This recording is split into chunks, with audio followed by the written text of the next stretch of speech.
When it comes to socializing for my older kids, my tweens and my young adults and teenagers, I typically tell the parents if they are vaccinated, then they can have somewhat of what their previous normal life was.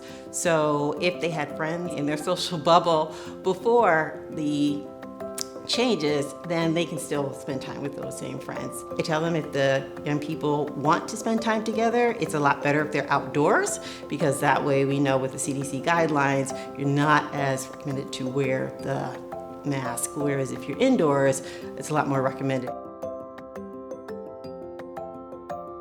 So their socialization is going to be a little bit different.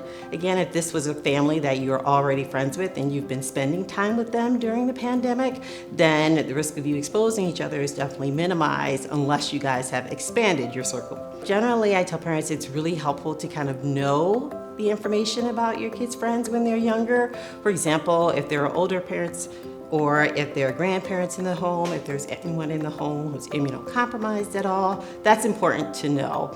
And then you really also have to know where people have been, because you can't always make that assumption. It's always important to know, have they traveled, have they gone places, and what exposures have they had. So just kind of follow your best gut and your instinct and just pay attention to current trends. I think this is a tough one that probably takes a lot out of parents, because every family has their own set of circumstances that gives a different algorithm for making these decisions. If I speak to the mental health piece of this, the socialization is really important for kids of all ages, but especially salient as kids get older and towards their middle school and high school years. There's different benefits across development for interacting with kids, and largely lots of kids have missed out on that in the last 18 months, which is pretty crucial. So as families are weighing the benefits and the consequences of exposing themselves to other families and risk, adding in this long-term component in their decision-making, I think is important, especially if there's ways to mitigate risk when kids are playing with other kids, and some of that's just a conversation with other families. I kind of follow the trend that what they've been doing during the day in school can be helpful guidance. So many schools are going to have kids, obviously under 12, they're going to have to wear their mask indoors. I would say if they go outside and they can socially distance, then there's no need to necessarily have it.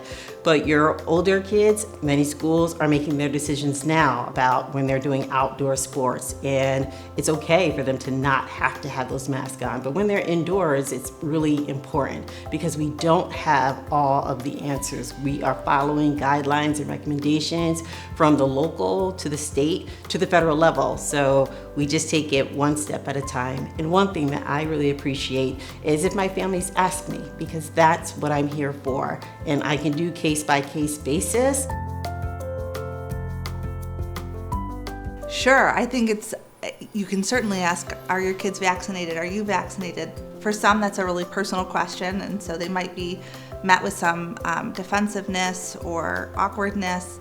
And again, it might be worth the risk to ask, especially to put families at ease or to just know what they're getting into. Our goal is to be safe, and our goal is to end the pandemic. And the only way we're going to do that is communicating with each other and supporting one another and getting through this.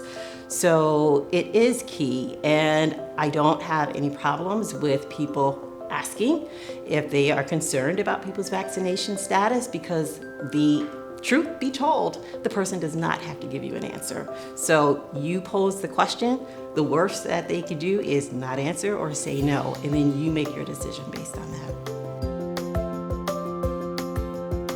I think it's really important not to underestimate how hard this is for kids, especially since we have no control over what's happening in the community as individuals. I think as a community we might, but as an individual kid, you're sort of at the mercy of what's happening around you.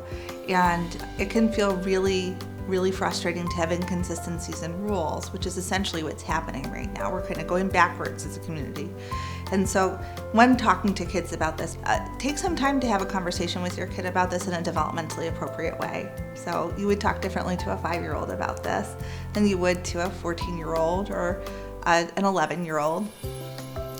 And remember to be empathetic about what the experience is like for them. And you can both be affirming to, yeah, this really stinks. This is really hard, and I wish you could play with them without throwing the other family under the bus. But to try to balance here's what our family is doing, I'm acknowledging how that feels to you. And here's what we have to do now, so why don't we problem solve about it? And then finding other ways to connect. So being creative about that and working with that other child's family to do that is probably our best bet.